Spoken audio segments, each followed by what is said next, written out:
લાઈવમાં આપનું સ્વાગત છે।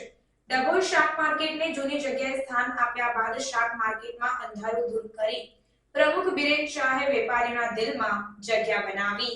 ડભોઈ શાક માર્કેટને જૂની જગ્યાએ સ્થાન આપતા બાદ પ્રમુખ બિરેન શાહ દ્વારા વેપારીઓને લાઇટની સવલત કરી આપવા જણાવવામાં આવ્યું અને તે કામ પણ પૂર્ણ કરી 30 સોલાર સ્ટ્રીટ લાઇટ નાખી દેવામાં આવી। ત્યારે હવે અંધારામાં પણ ગૃહિણીઓ શાક ખરીદી શકશે। શાक मार्केट में अंधारू दूर करी प्रमुख बीरेन शाहे व्यापारियों दिल में जगह बनावी है। जो कहते हैं वो करते हैं ना धारासभ्य शैलेषभाई मेहताना संकल्प ने नगर पालिका प्रमुख साकार करी दर्भावती नगर बनावा प्रयत्नशील है। वर्षों शाक मार्केट नगरना मध्य तड़ाव पर हतुं, थोड़ो समय दूर मोती बाग में लई गया बाद प्रमुख बीरेन शाह द्वारा सहयोग शाक मार्केट पुनः तड़ाव किनारे स्थापवामां आव्युं।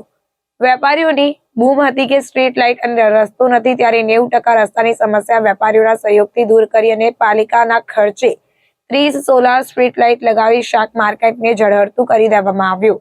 ત્યારે વેપારીઓ સહિત શાક ખરીદી કરવા આવતા નાગરિકોમાં ખુશીની લહેર જોવા મળી। આજ રોજ શાક માર્કેટ જે મોતીબાગમાંથી જે જૂની જગ્યા પર શિફ્ટિંગ કર્યું છે કેટલાક મહિનાઓથી, ત્યાં માટી પુરાણ કરી પુરાતત્વ વિભાગને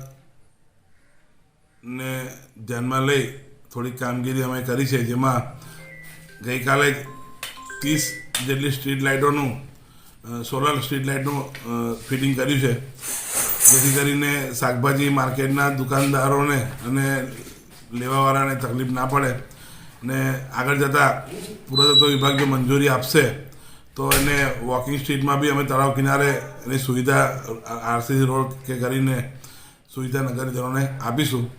એ સમય દૂર નથી કે ડભોઈની પબ્લિક 4 ભાગોળની અંદરની જે પ્રજા છે, પબ્લિક છે, ત્યાં વોકિંગ કરવા જઈ શકશે।